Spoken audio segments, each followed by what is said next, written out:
మర్రి చెట్టంత దృఢమైంది, అలాగే విశాలమైన చెట్టు ఇంకేదీ లేదు. అది నిస్వార్థ భావంతో ప్రపంచానికి సేవ చేస్తుంది, నీడను ప్రసాదిస్తుంది, చల్లదనాన్ని ప్రసాదిస్తుంది. కానీ ఎప్పుడైనా ఎలాంటి సమయం వస్తుందంటే అప్పుడు దాని మీద అత్యధిక భారం పెరుగుతుంది, అయినా అది విరిగి పడిపోతుంది.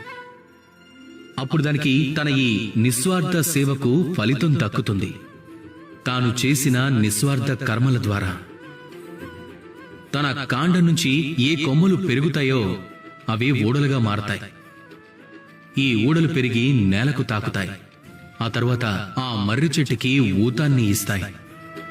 అలాది విరిగి పడదు. ఇదే విధంగా మీరు కూడా మీ జీవితంలో అందరికీ నిస్వార్థ భావంతో సేవ చేయండి, ప్రేమించండి, సహాయం చేయండి. ఎప్పుడైతే మీ మీద అత్యధిక భారం పడుతుందో అప్పుడు వీళ్ళంతా కలిసి మీకు సహాయం చేయడానికి వస్తారు, మీకు శక్తిగా మారుతారు. ఇక మీరు మర్రి చెట్టులాగే దృఢంగా, విశాలంగా మారిపోతారు. రండి, నాతో పాటు ప్రేమగా చెప్పండి, రాధా కృష్ణ.